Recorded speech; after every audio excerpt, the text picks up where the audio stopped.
말씀은 영적 세계를 준비하라 마지막 번째 마지막이고요. 요한복음 3장 5절의 말씀으로 구원의 길 제자의 삶이라는 제목으로 여러분과 함께 은혜를 나누겠습니다. 네, 먼저 요한복음 3장 5절의 말씀 우리가 한 목소리로 읽겠습니다.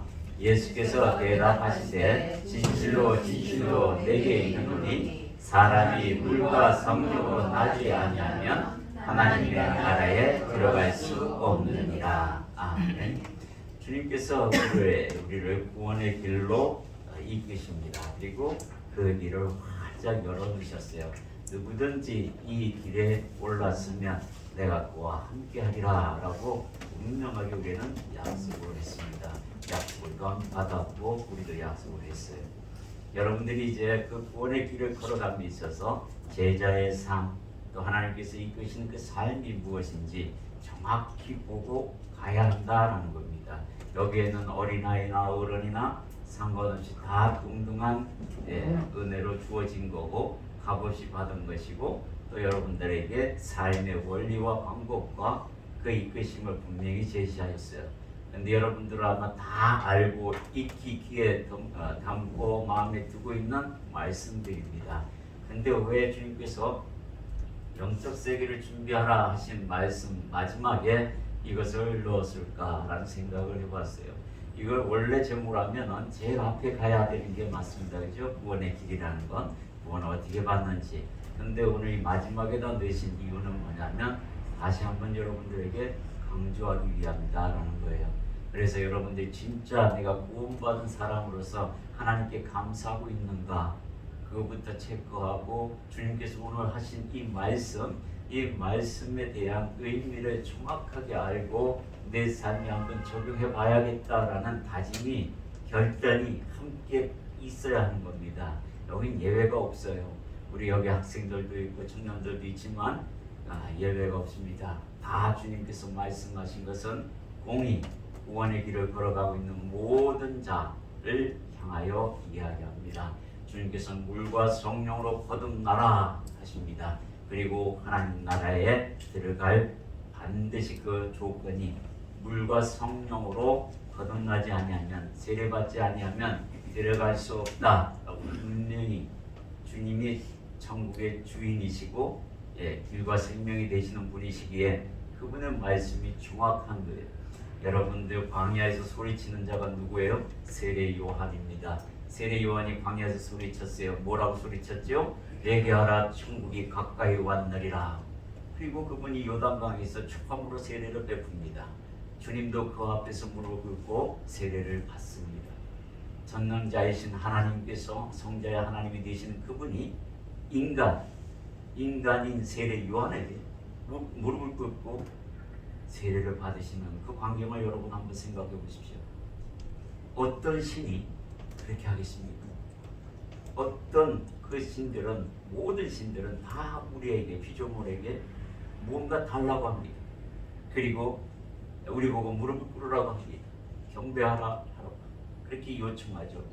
그리고 지극정성으로 섬기라고 요청합니다. 근데 우리 주님은 그렇게 하지 않습니다. 먼저 당신에게서 섬김의 본을 보여주시고 우리로 하여금 나처럼 하거라 하고 가르쳐주고 있습니다. 주님의 이 모습을 여러분들이 닮아가기를 소망합니다. 아멘. 여러분들 세례 요한이 어떻게 세례를 베풀었습니까? 예수 그리스도의 이름으로 내가 회개의 세례를 베푸노라 그렇게 말씀하신 것 같습니까? 아닌 것 같습니다. 아니잖아요, 그죠? 예수님이 오기 전에 이미 그 사람은 6개월 전에 먼저 태어나셔서 성장해서 주님의 오신 길을 예비하신 분입니다. 그러면 물 세례를 줬을 때, 요단강에서 물 세례를 줬을 때 누구의 이름으로 줬겠단 말이에요. 그거 여러분들 한번 생각해 보십니까? 그죠? 아마 이렇게 선포했을 거예요.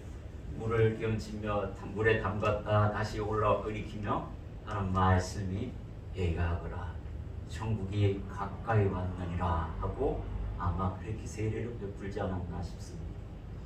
주님께서 오셔서 그 물과 성령으로 나지 아니하면, 성령으로 나지 아니하면 절대로 하나님 나라에 들어갈 수 없다. 두 가지 조건을 다 이루어야 한다라고 말씀합니다. 그럼 물과 성령이 무엇이냐라는 것을 여러분들이 알아야 해요. 그 물과 성령은 바로 누굴 이야기합니까? 당신을 이야기합니다. 예수 그리스도. 지금 말씀하고 있는 당신을 말하고 있는 겁니다. 내가 너희에게 네 개의 물과 네 개의 영인 성령을 부어줄 테니 이 성령으로 거듭나야 돼 라고 미리 선포하시는 거예요. 그래서 여기에 순종하는 자들을 내가 구하러 왔노라 하고 선포하면서 그 사역을 감당합니다. 이사야 선지자는 이렇게 말합니다. 이사야서 45장 22절에 보면 땅의 모든 끝이여 내게로 돌이키라. 예? 구원을 받으라. 그리고 나는 하나님이라. 다른 이가 없느니 하나님밖에 없다라고 분명히 우리에게 말합니다. 하나님께 돌이키지 아니하면 구원받을 수 없다라고 이사야 선지자를 통해서 주님께서 분명히 선포합니다. 그리고 사도 바울을 통해서 또한 이렇게 준비합니다. 다른 이로서는 구원을 받을 수 없나니 천하 사람 중에 구원을 받을 만한 다른 이름을 우리에게 주실 일이 없습니다. 누구를 이야기하고 있습니까? 11절에 보면 이 예수님을 두고 하시는 말씀이에요. 다른 이로서는 구원받을 수 없다. 오직 예수 그리스도 한 분이시다라고 우리에게 분명히 그 주체를 선포하고 이야기합니다. 하나님을 알지 못하면 구원받을 수 없게 된다라는 것을 말하고 있죠. 그래서 하나님을 알고 예수 그리스도를 아는 것이 그게 바로 곧 구원이다라고 선포하고 있습니다. 구원에 이르지 못하게 된 이유가 뭐예요? 여러분들 다 알다시피 죄로 인하여 하나님의 영광에 이르지 못하는 존재가 되어버렸기 때문입니다. 이게 해결되지 않으면 하나님의 영광을 볼 수가 없습니다. 여러분 다 아시잖아요, 그죠? 그런데 우리는 그 죄를 자꾸 불러들입니다. 여러분 안으로 자꾸 불러들이잖아요. 여러분들 삶을 돌이켜보세요. 지금 당장 돌이켜봐도 대부분의 마음에 찔리는 것들이 있으면 그게 바로 뭐예요? 죄인 거예요. 여기서 굳이 설교자가 여러분한테 너 그거 죄라고 설명 안 해도 여러분들이 이 말씀을 듣고 마음에 찔림이 있다 그러면 그게 바로 죄인 겁니다. 그거 버리라는 거예요. 주님이 왜 찔리면 좋겠어요? 근데 안 보이잖아요. 왜? 내 자존심이 있거든요. 상대방 하나님의 말씀보다도 내 자존심이 더 강합니다. 더 셉니다. 더 위로받아야겠습니다. 라는 마음이 여전히 품은 사람이라면 하나님께서 슬퍼하시는 거예요. 하나님의 기쁨을 맛보지 못하는 존재가 됩니다. 로마서 3장 23절에 보면 모든 사람이 죄를 범하였으며 하나님의 영광에 이르지 못하였더니 죄 때문에 하나님의 영광을 잃어버리고 살아가는 우리들입니다. 그래서 요한복음 8장 12절에 보면 예수께서도 말씀하여 이르시되 나는 세상의 빛이니 나를 따르는 자는 어둠에 다니지 아니하고 생명의 빛을 얻으리라. 무슨 말씀입니까? 이 하나님의 영광의 빛이 누구라는 거예요? 예수님이시라잖아요. 근데 그 예수님의 영인 성령님이 우리 안에 계시는데 그 빛을 가린다. 무엇으로? 내 자아, 내 고집으로, 내 생각으로, 내 마음으로. 그래야 내가 시원하니까. 그래야 내가 자존심이 아직도 살아있는 존재처럼 느껴지니까. 그 사람은 말이죠. 하나님의 first인 사람이 아닙니다. 내가 여전히 first인 사람이에요. 그래서 하나님께서 늘 우리에게 예배자로서 네가 모습을 띠고 있느냐라고 체크하라고 이야기합니다. 그건 왜냐하면 죄가 늘 나를 공격하기 때문에 그래요. 여러분들 사도 바울도 오죽하면 뭐라고 이야기합니까? 오호라 나는 공고한 자로다. 누가 이 사망의 몸에서 나를 건져내려 하면서 한편으로는 육체의 이 사망의 법을 섬긴다고 선포하고 한쪽으로는 하나님의 법을 섬긴다고 이 두 개가 늘 마음속에서 갈등을 일으킨다는 거예요. 그분이 늘 우리와 같은 성정을 가진 사람인데 그런 마음 없겠습니까? 근데 나는 날마다 그것을 죽인다고 합니다. 그분이 초창기 때는 바나바하고요 싸움도 벌어졌어요. 다퉜어요. 왜 다퉜습니까? 하나님의 일로 다툽니다. 하나님의 일로 다퉈서 내 고집을 나는 마가라는 요한을 데려가기 싫어. 걔 중간에 나갔잖아. 난 다른 사람을 데리고 갈래. 바나바는 조카인 마가 요한을 데리고 가고 싶어서 사도 바울하고 얘기했는데 의견이 트러블이 생긴 거예요. 중간에 배신 때리는 걔는 나랑 같이 갈 수 없어라고 사도 바울이 얼마나 이 혈기 왕성한지 어떤 분인지 여러분들 알잖아요. 여러분들 그 마음 충분히 이해하잖아요. 그런 것들과 싸운다는 거예요. 이분은 그래서 나중에 뭐요? 이렇게 말합니다. 나를 닮으라. 다툼을 닮으라 하겠습니까? 아니요. 그 지경은 이제 다 버렸고 오로지 예수 그리스도 그분 한 분만이 내 안에 있노라 하고 자신 있게 말하는 그 단계까지 여러분들이 가시기를 원합니다. 네. 주님은 분명히 그 이야기를 이야기하고 있는 겁니다. 죄로 인하여 하나님과 소통의 부재가 생깁니다. 여러분들 예수 그리스도를 믿고 내가 여전히 죄 가운데 있잖아요. 그러면 여러분들 그 빨간 벽돌 아시죠? 담을 칠 때는 옛날에 그 빨간 지금도 사용해요. 그 벽돌을 칩니다. 그리고 담이 형성돼요. 그게 하나 둘 쌓여서 높은 담이 형성됩니다. 여러분 죄를 예수를 믿고도 죄를 떠나지 않는 삶, 죄를 하나씩 지면 그 벽돌이 돼서 나중에 하나님과의 담이 되어버려요. 그러면 하나님 볼 수 없는 지경이 되면 믿음이 파손되고 망해요. 왜? 내 자아가 여전히 중요한 사람인데 어찌 성령이 내 안에서 역사할 수 있기를 기다리고 있습니까? 그렇게 해서는 안 된다 이렇게 얘기하고 있는 거예요. 그래서 에베소서 2장 14절 말씀 우리 함께 있습니다. 저는 우리의 화평이신지라 돌로 하나를 만드사 원수된 것 곧 중간에 막힌 양을 자기 육체로 하시고 하나님께서 육체로 여러분들 손톱에 가시 하나 박히면 여러분들 그거 하루 종일 빼내려고 애쓰잖아요. 바늘 찾았다가 뭐 했다가 끝내는 병원 가가지고 깊이 밝겠으면 찢어내고 빼야 합니다. 그럼 나중에 고통스러워서 이거 못 견디잖아요. 이런 가시조차도 여러분들 힘들어하는데 주님께서는 당신의 육체로 그 담을 허셨다고 말하는 십자가의 죽음이에요. 그 고통을 여러분 상상이나 가겠습니까? 그렇죠?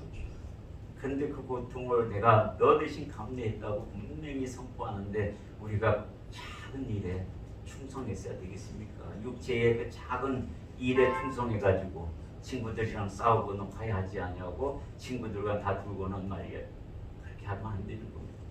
먼저 누가 먼저 그랬듯이 그 빠른 속도로 서로 해야 돼요. 여기 학생들도 친구들이랑 싸우지 말아요. 학교에서 친구들이랑 싸우면 어떻게 해요? 그렇게 먼저 혹여 다투는 일이 있다더라도 예수의 영이 충만한 사람이 먼저 가서 화해를 기차하고 내가 잘못했다라고 얘기하면 웬만한 사람들은 다 웬만한 친구들은 다 뭐요? 풀립니다. 나도 잘못했다고 합니다. 왜 그런 맛을 못 보고 스스로 담을 쌓냐 이거예요. 여러분들 이거 굉장히 중요한 이야기예요. 그리스도인은 죄를 떠난 삶을 살아야 한다고 분명히 이야기합니다. 제자의 삶도 마찬가지예요. 지금 구원받은 존재로서 여러분들이 죄의 옷을 다 벗은 사람들이 다시 그것을 눈길로 돌리고 있는가? 하나님께서 기뻐하지 않습니다. 내가 그 죄를 어떻게 없앴는데 네가 다시 그것을 지불어 하느냐라고 하나님께서 아파하시는 거예요. 구원이 예수님께 있는 이유가 뭔지 여러분들 아실 겁니다. 구원을 방해하는 죄를 해결하신 유일하신 하나님이셔요. 예수님밖에 없습니다. 요한복음 14장 6절에 보면 예수께서 이르시되 내가 그 길이요 진리요 생명이니 나로 말미암지 않고는 아버지께로 올 자가 없다고 분명히 선언하셨습니다. 타종교들은 너희들이 말씀하는 그 말씀은 너희들만 해당되는 거지 우리들과 관계없어. 그런 분들은 주님도 그렇게 다 하십니다. 나도 너와 관계없다. 이게 정말로 하나님께서 죄를 해결하셨다라는 거 이건 정말 큰 은혜입니다. 여러분들의 죄를 누가 해결해요? 여러분들 스스로가 해결할 수 있습니까? 아니 못합니다. 절대 할 수가 없어요. 그게 죄의 특성인 거예요. 내 안에 죄성이 여전히 살아서 용서선 치고 있고 끊어지지 않는 샘물처럼 솟아나고 있는데 그걸 덮을 재간이 여러분들이 어떻게 있어요? 그 샘물이 솟아나지 못하도록 뿌리채 막아 뿌리는 그 성령의 힘이 없으면 결단할 수 없습니다. 그래서 하나님께 의지하라고 분명히 우리에게 이야기하고 있어요. 영생이 참 하나님께 있으므로 우리가 구원의 길이 열렸고 오로지 하나님께 있다라는 거예요. 영생이라는 건 뭐예요? 여러분들 영생 좋아하잖아요. 저도 그랬어요. 영원히 살고 싶어요. 이거 싫어하는 사람 아마 없을 겁니다. 저기 밖에 나가서 믿지 않는 자들을 붙들고 당신 영원히 죽지 않는 삶이 있는데 그 길이 있는데 한번 같이 가볼라? 그러면 그 사람 눈에 확실히 보인다면 오겠어요? 안 오겠어요? 다 옵니다. 안 보여서 그렇지 다 올 겁니다. 주님이 뭐라고 해요? 영생은 곧 유일하신 참 하나님과 그가 보내신 자 예수 그리스도를 아는 것이다 라고 우리에게 이야기하고 있잖아요. 수많은 종교들이 있습니다. 근데 제가 여러분들 카톡방에 올렸어요. 이단들의 이름을 가볍게 보지 마십시오. 비슷한 이름이라고 하면 분명히 알아보시고 다 거래해야 합니다. 어느 날 갑자기 제가 자료를 보는데 그게 눈에 띄는 거예요. 그래서 아이고 올려야겠다라는 마음을 주님이 주셔서 올렸습니다. 주변에 있는 사람들이 혹시 그런 사람이 있으면 여러분들 알려주세요. 당신의 영혼이 지금 좀 먹고 있습니다. 그것을 분명히 알려주시고 그래도 난 거기 있을래 하면 거기 있으면 됩니다. 그냥 내 스스로 내 영생을 버리겠다라는데 누가 말립니까? 아무도 말릴 수 없어요. 하나님도 안 말립니다. 네게 내가 준 자유의지로 네가 선택한 것을 난 존중한다. 놔두시는 거잖아요. 스스로 깨닫고 와야 합니다. 그런데 주변에서 그렇게 깨닫게 하시는 사람들이 있으면 그건 주님의 사랑이 네게 향해 있다는 증거입니다. 그러면 어떻게 해요? 빨리 튀어나와야 합니다. 있으면 안 되는 거예요. 머물러 있으면 안 됩니다. 오로지 참 하나님은 누구로부터 오냐면 예수 그리스도를 알므로부터 참 하나님이 보이기 시작하는 겁니다. 예수 그리스도가 없으면 참 하나님이 눈에 보이지 않습니다. 다 인간이 만든 하나님이 되고 진짜 하나님과는 관계없는 그들이 아무리 하나님이라고 하더라도 그 하나님은 하나님이 아니라는 겁니다. 예수가 존재하는 하나님, 예수와 함께하는 하나님, 예수가 통로가 되는 그 하나님이 참 하나님이고 삼위일체가 되시는 하나님이다 하고 우리에게 분명히 얘기합니다. 그런데요, 이상한 논리로 가지고 이단을 만드는 그런 사람들이 있어요. 너무너무 안타까운 마음이 주님 마음이 너무너무 안타깝다라는 생각이 아마 드실 겁니다. 그래서 많은 사람들을 그에게 보냅니다. 그런데 그 사람은 다 뭐예요? 버립니다. 내가 뭐라고 하는 거예요? 난 즐거워. 육체의 수욕을 항상 이루고 있기 때문에 즐거울 수밖에 없잖아요. 육은 즐겁지만 영은 피폐해가고 있다는 사실을 알아야 합니다. 예수를 영접하는 자가 구원을 받습니다. 요한복음 1장 12절에 보면 영접하는 자 곧 그 이름을 믿는 자들에게 하나님의 자녀가 되는 권세를 주셨다라고 이야기합니다. 예수를 믿는다. 예수를 믿는다. 이 믿음, 살아있는 믿음을 여러분들이 가지고 있어야 해요. 야고보가 분명히 얘기합니다. 이 야고보는 예수님의 동생이에요. 이 야고보가 분명히 말해요. 이 없는 믿음은 죽은 것이야. 분명히 여러분들에게 말해주고 있습니다. 너희들 입으로 예수를 주라 시인하였지만 그 시인한 뒤에는 반드시 그 믿음에 대한 가르침대로 행위가 가야 돼라는 그 행위로 말미암아 증언하라고 증거를 보이라고 우리에게 이야기하고 있어요. 여러분들 생각해 보세요. 주변에 많잖아요. 그리스도인이라 하면서도 자기 혈기가 왕성해서 그게 보이잖아요. 여러분들도. 근데 그 사람 보고 진짜 예수 그리스도의 영이 있느냐 없느냐. 근데 그 한 사람에게 상처를 준 그 사람은 당신에게는 그리스도 영이 없는 것 같습니다. 그러면 어떻게 되는 거예요? 성령 모독죄나 해방죄로 걸려들일 수가 있어요. 이건 용서받을 수 없는 죄입니다. 여러분 믿는 자가 성령 모독죄를 가지고 또 믿지 않는 자들도 성령 모독죄를 가지고 있습니다. 믿는 자는 잘못 생각해서 내 자아로 하나님의 영광을 가리는 행위가 모독죄예요. 해방하는 거와 같이 갑니다. 이거 빨리 해결하지 않으면 문제 심각해지는 거예요. 예수나 하나님을 모르는 자들이 또한 모독죄에 걸릴 수가 있다고 성경은 분명히 우리에게 제시합니다. 믿는 자들이 깨어서 하나님의 법을 믿음의 법을 잘 따라가시기 바랍니다. 아멘. 그것이 여러분들의 몫이고 책임이고 의무입니다. 자, 그러면 어떤 방법으로 우리가 영접하는가? 여러분들 다 영접받았습니다. 이 방법으로 영접을 다 받았어요. 마음으로 믿어 입술로 시인할 때에 그 예수 그리스도의 영이 여러분 안으로 여러분의 마음에 함께 거하게 되는 겁니다. 로마서 10장 9절 10절에 보면 네가 만일 내 입으로 예수를 주라 시인하며 또 하나님께서 그를 죽은 자 가운데서 살리신 것을 내 마음에 믿으면 구원을 받으리라. 사람이 마음으로 믿어 의에 이르고 입으로 시인하여 구원에 이르느니라. 이 말씀을 믿고 내가 입술로 예수를 주라 고백할 때에 성령께서 내 안에 들어옵니다. 그래서 사도행전 19장 5절에 보면 그들이 듣고 주 예수의 이름으로 세례를 받으니 바울이 그들에게 안수하며 성령이 그들에게 임하심으로 암도 하고 예언도 하였다라고 기록합니다. 예수님의 이름으로 받는 게 성령이에요. 여기에 물 여러분들의 머리에 이렇게 끼얹으면서 혹은 침례하면서 받는 게 세례입니다. 이게 바로 물세례. 형식적으로 이렇게 세례는 뭐예요? 침례를 하게 되는데 원래는 침례로 되어 있어요. 요단강에 몸을 담가서 물속에 깊숙이 빠지는 것은 내 육체를 죽이는 행위요. 그 물속에서 빠졌던 육체가 다시 올라가는 행위는 부활하여 내가 다시 새 생명을 얻는다라는 그런 형식이 담겨 있는 겁니다. 그런 의미가 있는 거예요. 또다시 얘기하면 내가 물속에 들어가면서 내 육체의 생각과 악의 생각들은 죄된 것들은 모두 죽이겠습니다 하고 내려보냈고 다시 영의 사람으로서 거듭나겠습니다. 하나님이 가르친 대로 살겠습니다 하고 다시 일어서는 새 생명이 된 사람이 옛자를 잊고 그대로 행동한다 그러면 그 세례는 가짜 아니겠습니까 여러분들?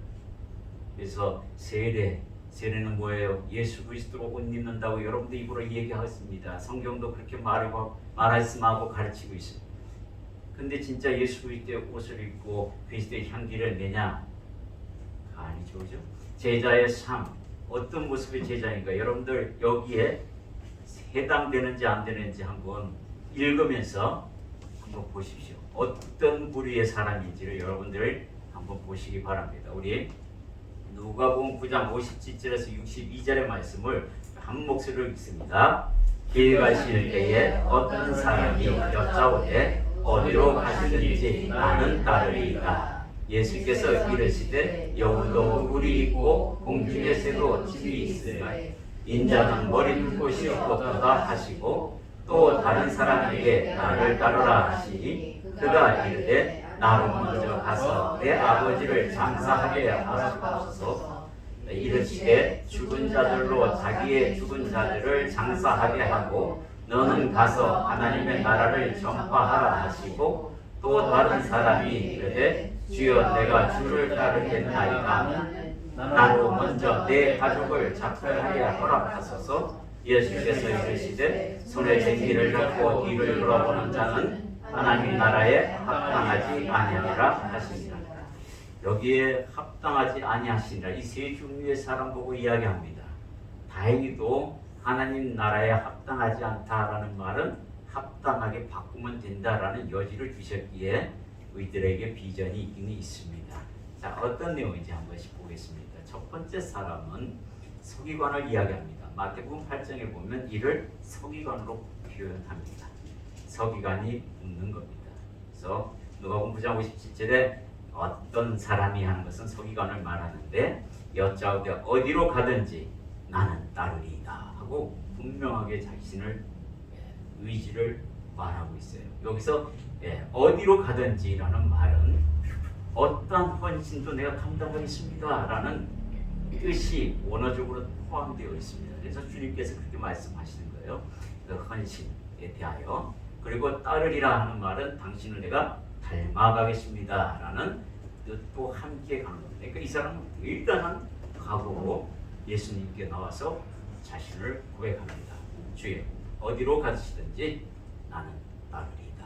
그때 주님이 뭐라고 얘기합니까? 여도 굴이 있고 궁중에 새도 집이 있으되 인자는 머리 둘 곳이 없도다. 그래도 네가 하겠느냐? 라는 뜻으로 질문하는 겁니다. 여기서 왜 주님이 갑자기 동문서답하듯이 여도 굴이 있고 궁중에 새도 집이 있으되 인자는 머리 둘 곳이 없다라고 얘기했을 거예요. 이 사람 직업이 뭐예요? 서기관입니다. 서기관은 그 당시 때 율법 교사처럼 율법을 연구하고 가르치는 사람이었어요. 나이가 40세 이상 되어야 서기관이라는 명칭을 받습니다. 그럼 이 사람은 나이가 40이 넘었다는 이야기인데, 이 사람이 평생 동안 서기관으로서 지금까지 일을 해왔습니다. 어렸을 때부터 율법을 배우고. 서기관은 뭐예요? 직업을 가진 사람을 말합니다. 그죠? 그리고 일정한 시간에 출근했다가 일정한 시간에 퇴근합니다. 그러니 여우도 굴이 있고 궁중에 새도 집이 있다. 네가 집이 그 등 따뜻하게 하는 그 집이 있는데 그 집에서 네가 날마다 그렇게 출퇴근했던 그 인생들을 다 버리고 외로운 인생길을 걸어갈 수 있겠느냐? 주님께서 그렇게 되묻는 거예요. 내 인생은 외로운 인생길이야. 그 외로움을 감당할 수 있겠느냐라고 말씀하고 있는 겁니다. 인자는 머리 둘 곳이 없답니다. 누구 하나 반기는 사람이 없어요. 너는 네 직장 동료들이 같이 출근하면 얼마나 반기느냐. 퇴근할 때도 다음에 내일 봅시다 하고 인사도 하고 얼마나 좋은 생활을 하고 있는데 그거 다 버리고 나를 따르겠느냐라는 내용입니다. 이 사람이 그걸 듣고 따르겠습니까? 안 따르겠습니까? 여러분 판단에 주님은 맡깁니다. 이 사람처럼 우리도 삶을 그렇게 살아가는데 주님께서 어느 날 갑자기 이것을 요구한다 그러면 다 버리고 네가 나를 따를 수 있겠느냐라는 말세 때 아마 그런 말씀들이 가까이 올 겁니다. 그럴 때 네가 정말로 나를 따라올 수 있겠느냐 그 마음 가져야 한다라고 우리에게 가르치고 있어요. 두 번째 누가복음에 나와 있는 이 또 다른 사람은 마태복음 8장 21절에 보면 그는 제자로 표현하고 있습니다. 한 제자가 나와서 이렇게 말하는데 그 제자는 바로 주님한테 뭐라고 얘기하냐면 주님께서 그 제자에게 나를 따르라 하고 오히려 주님께서 먼저 손을 내밉니다. 그랬더니 이 자가 하는 말이 나로 먼저 가서 내 아버지를 장사하게 허락하여 주옵소서라고 얘기합니다. 아버지의 장사를 이야기하고 있어요. 이게 무슨 말이에요? 인간사 중에서 아버지, 부모가 돌아가신 일만큼 중요한 일은 없습니다. 그죠? 나를 태어나게 하고 또 나를 성장시키시며 당신의 모든 것을 희생하며 나를 기리신 그 아버지의 은혜, 부모의 은혜. 근데 그분이 돌아가셨답니다. 마지막으로 내가 병해드리고 다 처리해드려야 되는 이게 가장 큰 일. 이 일을 내가 하고 오겠습니다라고 말씀하는데 주님은 매몰차게 말합니다. 뭐라고 이야기하죠? 죽은 자들로 자기의 죽은 자들을 장사하게 하고 너는 가서 하나님의 나라를 전파하라. 제자에게 이야기하는 겁니다. 제자에게 뭐라고 이야기합니까? 분명하게 이렇게 얘기합니다. 사람의 일로서 가장 귀하고 가장 급하고 가장 무거운 일인 내 아버지를 장사하는 일이라 할지라도 하나님 나라를 전파하는 일에 비하면 아무것도 아니다. 제자는 오로지 네 마음에 품어야 할 것은 하나님 나라를 전파하는 일이야 하고 그 일의 순서에 대해서 제자로서의 삶을 분명히 그 순위를 우선순위를 두게 만듭니다. 하나님의 나라를 위하여 살거라. 장사는 하나님의 영이 없는 그들로 말미암아 치르게 하고 육체의 죽음이라는 것은 별거 아니다. 영이 죽은 것이 더 중요하다라고 우리에게 가르치고 있어요. 제자의 삶이라는 것은 하나님의 나라를 너희 삶의 우선으로 두거라라고 이 사람을 통해서 이 제자를 통해서 분명히 말씀합니다. 콜링을 받았어요. 나를 따르라고. 그런데 여전히 세상에서 중요한 일에 마음을 둔다는 것은 말이 안 된다라고 이야기하는 겁니다. 세 번째 또 누가가 말합니다. 이렇게 누가복음 9장 61절에 보면은 이 사람도 뭐예요? 제자예요. 주님을 부를 때 주여라고 부릅니다. 그러니까 또 다른 제자가 말하는 거예요. 주여 내가 주를 따르겠나이다. 분명히 말했어요. 따르겠다고. 그런데 나로 먼저 내 가족을 작별하게 허락하옵소서. 가족과 인사하고 나오겠다. 이별 인사는 하고 나와야 되지 않겠습니까? 하고 도리에 대하여 이야기합니다. 인간적인 도리에 대해서 이야기해요. 주님께서 뭐라고 얘기합니까? 손에 쟁기를 잡고 뒤를 돌아보는 자는 하나님 나라에 합당하지 않다. 세상 일로 염려되고 세상의 모든 것들, 집의 일이든 가족이든 뭐든 형제든 그 일, 너 그거 잡고 하나님 나라를 선포할 수 없어, 이 얘기를 하고 있는 겁니다. 내 자아나 모든 세상의 우선순위 되는 것들 다 버리거라. 그게 제자의 삶이야 라고 이 세 종류의 사람을 두고 우리에게 제시합니다. 주님은. 그래서 공통적으로 뭐라고 얘기합니까? 하나님의 나라를 위함. 그 위함은 그 어떤 것도 그 앞에 선행될 수가 없다라고 제자의 삶을 제시하는 겁니다. 그걸 다시 풀어서 얘기하면 바로 하나님의 영광을 위하여 네가 우선순위에 그곳에 두라라고 말씀을 하고 있는 겁니다. 예수님의 사랑은 무엇으로 알 수 있는가라는 거예요. 그리스도를 닮아서 그의 향기가 나타나야 한다고 고린도후서를 통해서 우리에게 이야기합니다. 사도 바울의 13편 혹은 14편이라고 하지만 이 서신서를 주님께서 성경으로 인정하신 이유가 있어요. 그건 뭐예요? 믿음의 사람들에게 편지했습니다. 이 서신서는 믿지 않는 사람들에게 편지한 게 아니라 교회에다가 다 편지한 거예요.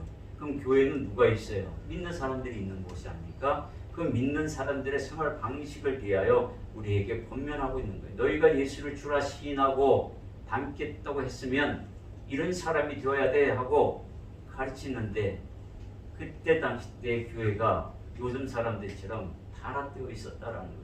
자기 멋대로 예수를 믿는 거예요.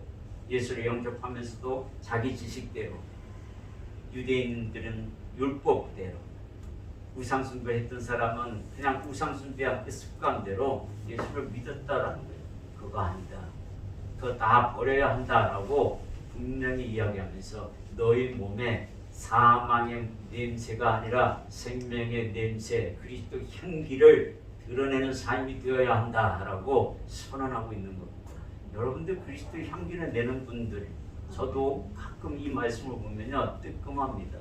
내가 오늘 내 아내에게, 내 자녀들에게, 혹은 내 성도들, 우리 성도들에게 그리스도 향기를 낸 자로서 정말 이 말씀을 감당할 수 있느냐라고 물으면 저는 정말 많이 생각하게 됩니다. 예라고 대답하기 전에요, 내가 정말로 못난 일을 했나 하고부터 쫙 따져보게 됩니다. 그리고 혹여 사망의 냄새로 주님의 코를, 인상을 찌푸리게 하시고 있지는 않나라는 그 두려운 마음 때문에 아무도 네라는 대답을 쉽게 못하겠습니다. 그리스도 향기를 내는 여러분 되기를 소망합니다. 네. 열매로 알 수 있다라고 얘기합니다. 모세의 율법도 예수 안에서 완성된 것처럼 믿음의 법도 예수 안에서 하나님과 이웃을 향해서 사랑과 용서와 긍휼과 자비를 실천해야 성령의 열매를 맺어가는 사람입니다. 이게 바로 뭐예요? 나를 죽이는 사람이에요. 그게 바로 하나님의 사랑입니다. 거짓 믿음의 소유자들이 있음을 여러분에게 잠시 나누겠습니다. 누구냐면 아나니와 삽비라, 이분도 예수 믿은 분들이에요. 그래서 어느 정도라면 자신의 땅을 팔아가지고요 제자들 앞에 던져놓습니다. 그런데 일부를 우리가 살아야 되잖아. 그러면서 뭐 아내하고 같이 합작해서 땅에다 일부 숨기고 나머지 한 반 정도 갖고 와서 이게 답니다. 베드로가 노하여 말하기를 너희가 사람을 속이려고 하는 게 아니라 하나님을 속이려 하는구나 하고 그걸 이미 알으셨어요. 성령이 알게 하신 거죠. 어떻게 됩니까? 이들 둘 다 그 재물 몇 푼 아끼다가 생명으로 바꾸고 죽어요. 둘 다 쓰지도 못하고. 그런 믿음에서 버리라는 겁니다. 아나니아와 삽비라는 우리 너무 쉽게 얘기하지만요, 이거 우리 안에 있어요. 이 사람들 심성처럼 우리 안에 다 있습니다. 왜? 바로 살아야 하는데요, 주님. 그런데 주님 앞에서만큼은 거짓하지 말고 솔직하게 얘기하십시오. 그냥 주님 이거 가지고 살아야 되니까 제가 이거 빼고 드리겠습니다 라고 얘기하든지 주님은 모르실 거야 하고 내 마음대로 하지 말고 기도는 하나님께 하는 겁니다. 내 마음에게 하지 말고 하나님께 허락받고 행하시면 됩니다. 위험한 신앙이에요. 불의에 매인 신앙. 마술사 시몬이 예수를 믿기 시작했습니다. 성경에 분명히 나와 있어요. 예수님을 믿었습니다.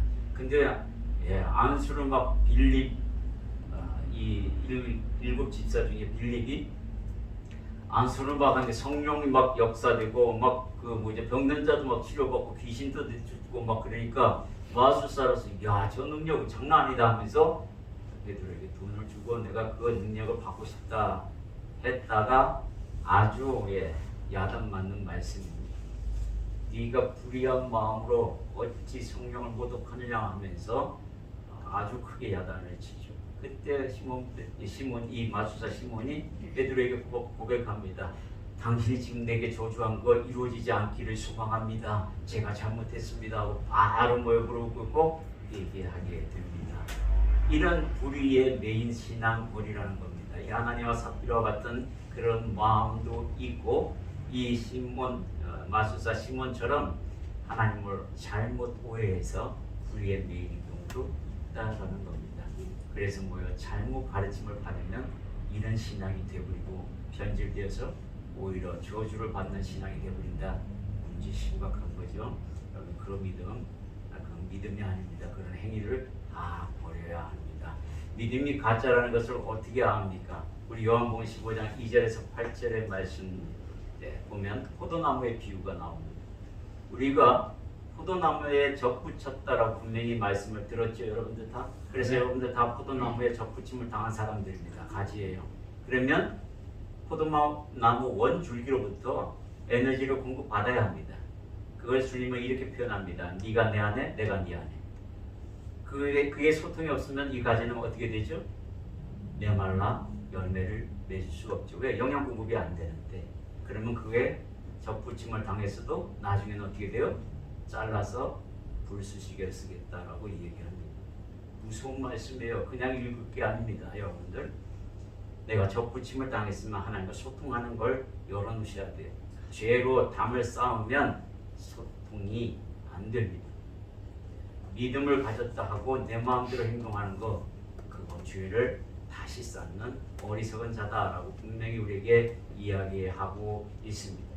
구원받은 사람들이 해야 할 일이 있습니다. 사도행전 5장 42절과 6절 4절의 말씀을 가지고 여러분과 함께 말씀을 나누면 그들이 날마다 성전에 있든지 집에 있든지 장소에 불문하고 뭐라고 얘기합니까? 예수는 그리스도라고 가르치는 거와 전도하기를 그치지 않았다고 얘기합니다. 이게 우리가 해야 할 일입니다. 여러분에게 직장도 주시고 그리고 여러분들에게 삶도 주셨습니다. 이 일을 게을리하지 마십시오. 가르치세요. 성경을 읽고 내 자신에게 가르치세요. 아무도 없으면 내 자신에게 가르치시고 자녀에게 가르치시고 아내에게 남편에게 가르치고 야단 맞더라도 가르치세요. 바른 길이라면. 그걸 그치면 안 됩니다. 그리고 오로지 기도에 힘쓰는 일과 말씀에 전념하는 일 이거 절대 버리지 마라 하고 우리에게 이야기하고 있어요. 이 네 가지는 정말로 버려서는 안 된다. 가르치는 거와 전도하는 거와 기도하는 거와 그리고 말씀 그 말씀을 내 마음 안에 새기라 하는 말씀 우리 결단하고 주님 앞에 기도하기를 소망합니다. 제자의 삶 내가 구원의 길을 걸어가고 있는 사람으로서 주님 내가 이제 결단합니다. 오늘 가르친 대로 내가 살겠습니다. 제자로서 하나님 말씀을 가르치라 하셨으니 가르치고 예수를 전도하라 하셨으니 전도하고 하나님께 기도하라 하셨으니 기도하겠습니다. 그리고 성경을 연구하여 상고해서 내 못난 자아를 고쳐나가겠습니다. 다짐하는 여러분 되기를 소망하며 우리 기도하겠습니다.